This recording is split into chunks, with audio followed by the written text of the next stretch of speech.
Birunya laut dan hijaunya hamparan hutan mangrove adalah pemandangan yang dapat Anda dan saya nikmati begitu memasuki Desa Bahoy.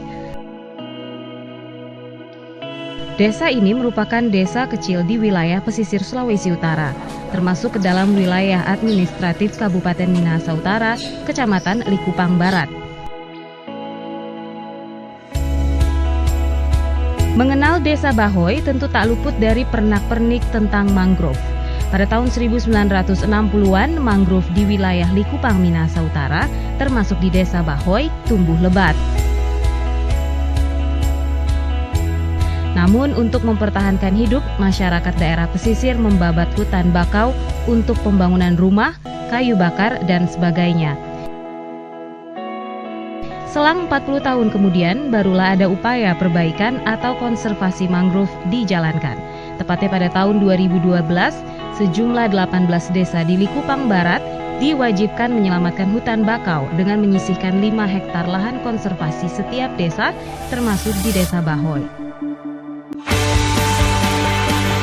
Bagi penduduk Desa Bahoy, melestarikan bakau sangatlah penting. Masyarakat di desa ini mengikuti program Daerah Perlindungan Mangrove atau DPM, dan untuk menjaga kawasan itu, masyarakat membuat aturan desa atau sering disebut dengan Peraturan Desa Perdes, yang harus ditaati oleh warga desa. Kesadaran masyarakat Desa Bahoy dalam menyikapi masalah mangrove sangat patut ditiru oleh desa lain yang berada di pesisir laut. Hamparan bakau di Desa Bahoy membentengi daratan dari terjangan ombak. Di sini tempat beragam biota laut seperti udang, lobster, penyu, dan ikan berteduh, berkembang biak, dan bertelur. Apabila sudah besar, biota laut yang tadinya bersarang di hutan mangrove akan meninggalkan pesisir menuju lautan dan menjadi tangkapan bagi nelayan. Sehingga kawasan konservasi hutan mangrove perlu dilestarikan agar masyarakat nelayan tidak perlu melaut jauh untuk mencari ikan. Ini merupakan suatu contoh kegiatan yang terkait dengan usaha pelestarian alam dan kegiatan perekonomian kawasan lindung yang dapat memberikan nilai ekonomi baik secara langsung maupun tidak langsung. Bahoy memiliki hutan mangrove 30% dari luas teritorialnya dan merupakan kawasan yang cukup luas dengan fungsi seperti melindungi pantai di mana penduduk desa bermukim. Kegiatan melestarikan mangrove membawa Bahoy menjadi sebuah kawasan ekowisata. Kegiatan pariwisata dikelola secara partisipatif oleh masyarakat dan melibatkan sejumlah LSM dan komunitas lokal. Karena memiliki berbagai jenis mangrove yang tumbuh subur di kawasan lindung mangrove, maka terciptalah ide untuk menjadikan kawasan eduwisata, suatu kawasan tempat wisata berbasis pendidikan. Kini Bahoy mulai berbenah, anak-anak muda disiapkan agar mereka kelak yang meneruskan pekerjaan orang tua mereka yang rata-rata sebagai nelayan, serta mendorong untuk menciptakan kegiatan lain dengan membuka wacana baru bagi generasi muda melalui kegiatan pelestarian alam dan ekowisata untuk membuka lapangan pekerjaan baru.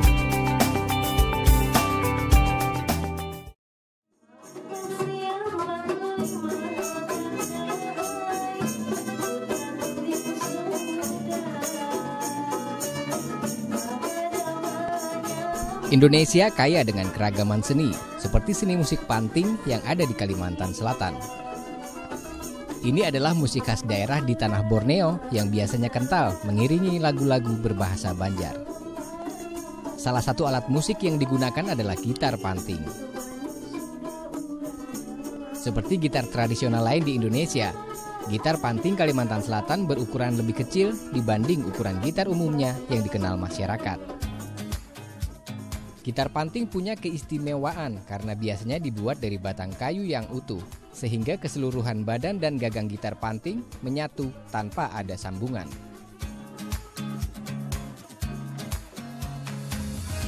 Selain itu, gitar ini juga memiliki bentuk-bentuk yang unik, seperti badan yang menyerupai buah labu, membulat, atau gagang yang bercorak naga.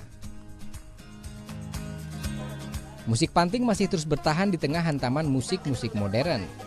Beberapa hal memang harus menyesuaikan sesuai kebutuhan zaman, seperti dapat tersambung dengan sound system. Salah satu pembuat gitar panting di Kalimantan Selatan yang cukup terkenal adalah Mas Dar. Ia juga merupakan salah satu tokoh muda pemusik panting di Kalimantan Selatan dari grup musik panting Janar Putih.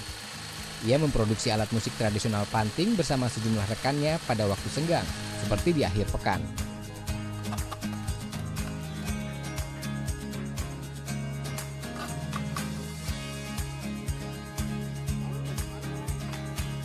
Selain sebagai pemain musik panting, sudah lebih dari 20 tahun mereka membuat langsung alat musik khas suku Banjar, Kalimantan Selatan ini.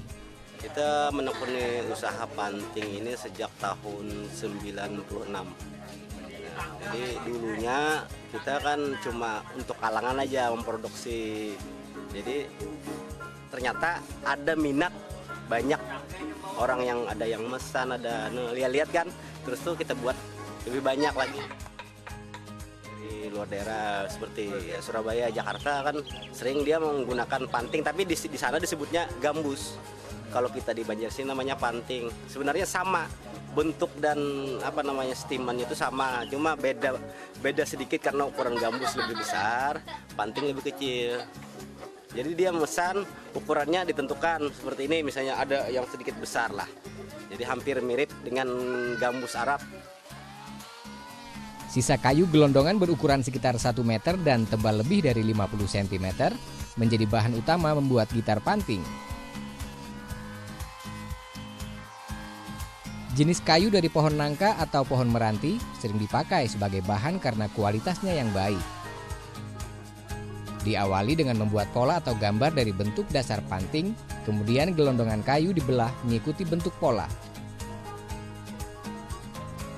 Sejumlah alat digunakan untuk membentuk seperti gergaji mesin, kapak, parang, bor, pahat, dan sejumlah alat lain.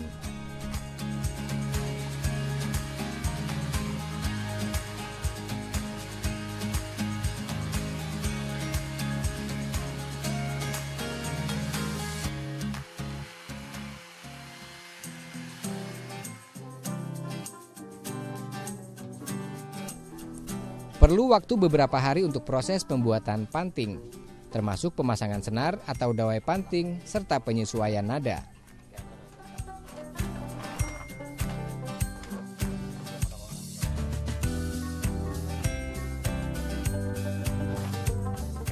Kebanyakan gitar panting dibuat sesuai pesanan. Masdar dan rekan-rekannya dalam 1 bulan terkadang bisa membuat 80 buah panting. Pembelinya selain sesama pemain musik panting juga para kolektor, bahkan mahasiswa Indonesia yang berada di luar negeri dan ingin memperkenalkan budaya tanah air kepada orang asing. Harganya antara 850.000 hingga sekitar 3 juta rupiah. Fadli Azhari, Juanda Lutfi Darlan, Kompas TV, Banjarmasin, Kalimantan Selatan.